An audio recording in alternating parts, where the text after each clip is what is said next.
Bienvenidos a Ciencia y Psicología. Continuamos hoy hablando sobre la sensación, en este caso sobre la audición. Dividiremos el vídeo en 4 aspectos fundamentales. Hablaremos sobre el oído, sobre cómo detectamos los tonos, sobre cómo localizamos los sonidos y sobre la pérdida auditiva o las famosas sorderas. Antes de empezar, voy a definir qué entiende la psicología científica por audición. Sería aquel proceso por el cual transformamos o convertimos las ondas de presión del aire en impulsos nerviosos y que el cerebro interpreta finalmente como sonidos. Precisamente al hablar del oído, en esta imagen que os voy a mostrar ahora, vamos a ver las diferentes partes, pero solamente voy a hablar de aquellas fundamentales para este proceso, ¿no? O por lo menos aquellas más básicas y para que se entienda de una forma sencilla. Estas ondas de presión del aire entrarían por el conducto auditivo externo, llegarían al tímpano, que es esa membrana que veis ahí, que se movería, o sea, se vibraría ante estas ondas de presión y transportaría esa vibración a través de 3 huesecillos que también veis ahí, que son el martillo, el yunque y el estribo.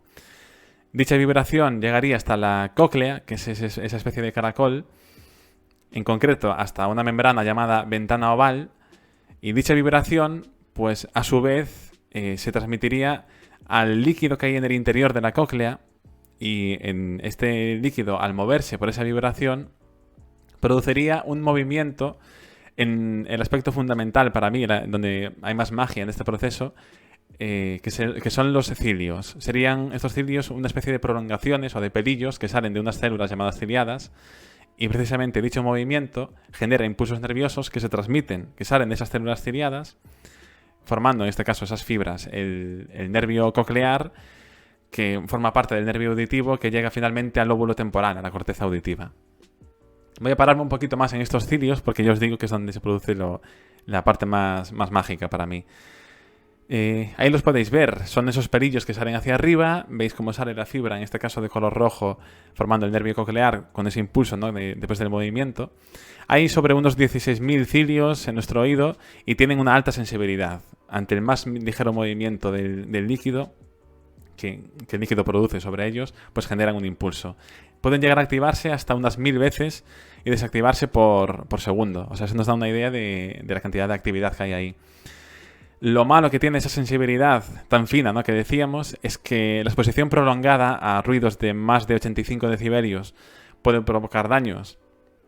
No todos los daños son iguales. Por ejemplo, si hay daño que produce pérdida, por ejemplo, ante sonidos suaves de tono bajo, no quiere decir que perdamos audición ante sonidos de tono fuerte, por ejemplo.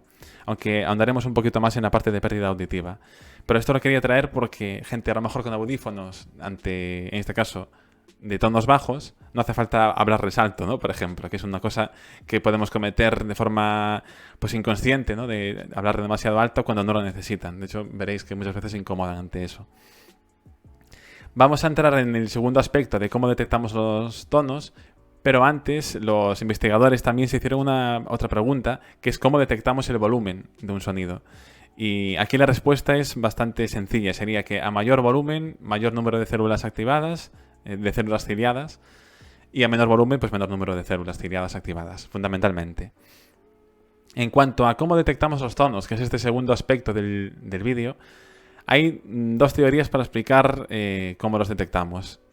Primero hay la teoría del lugar, que habla de que el tono depende del lugar de la membrana basilar que recibe la estimulación. La membrana basilar es aquella donde están las células ciliadas que hablábamos antes, ¿vale? Entonces, en este caso, las altas frecuencias se ha visto que producen vibraciones cerca del principio de la membrana, mientras que las bajas frecuencias producen vibraciones cerca del final de dicha membrana. Esto ha sido útil para explicar los tonos los sonidos de tono elevado, pero no los de tono más bajo. Y aquí es cuando hay otra teoría, que es la teoría de la frecuencia, que surgió de forma alternativa y que se complementa precisamente para explicar estos sonidos. Esta sostiene que la frecuencia de un tono o de un sonido, es decir, el número de ondas que hay por un sonido, determina el ritmo de los impulsos nerviosos. ¿Qué pasa? Que en este caso, pues cuando hay 100 ondas en un sonido serían 100 impulsos, cuando hay 200 serían 200 impulsos por segundo. Y aquí surgió un problema, que es que las neuronas de forma individual pues no pueden activarse a más de 1000 veces por segundo, que ya es bastante, ¿no? Pero, por ejemplo, hay sonidos de las, digamos, las notas más agudas de un piano, por ejemplo, que son mucho más que eso. ¿Cómo se procesaría ahí el sonido? Pues se ha visto, en este caso se ha utilizado como complemento, el llamado principio de rotación, de forma que, en este caso, los cilios de forma alternativa y en sucesión en esa membrana basilar se irían activando, llegando a, de forma combinada, poder activarse más de 1000 veces por segundo, llegar, digamos, esos impulsos pues se sincronizan, ¿no? Para poder llegar a esos tonos y que esa información llegue correctamente a la corteza auditiva. Entonces, en resumen, sería la teoría del lugar explica los tonos altos y la teoría de la frecuencia explicaría los tonos bajos. Y los tonos intermedios, pues una combinación de ambas. Un tercer aspecto que comentaba antes sobre cómo localizamos los sonidos, que aparentemente puede parecer algo pues banal o algo que entendemos todos, y es gracias a la ubicación de los órganos auditivos, que no le damos la importancia que tiene realmente. Y esto lo podemos comprobar fácilmente con un ejemplo. Si por ejemplo estuviésemos en una calle, en un paso de peatones, mirando de frente, ¿no? Y la calle pues justo nos queda imaginaos hacia la derecha, y viene un coche en esa dirección, hacia nosotros, percibimos que viene el sonido de esa dirección, vamos, claramente, pero hay que tener en cuenta un par de aspectos, que muchas veces los obviamos.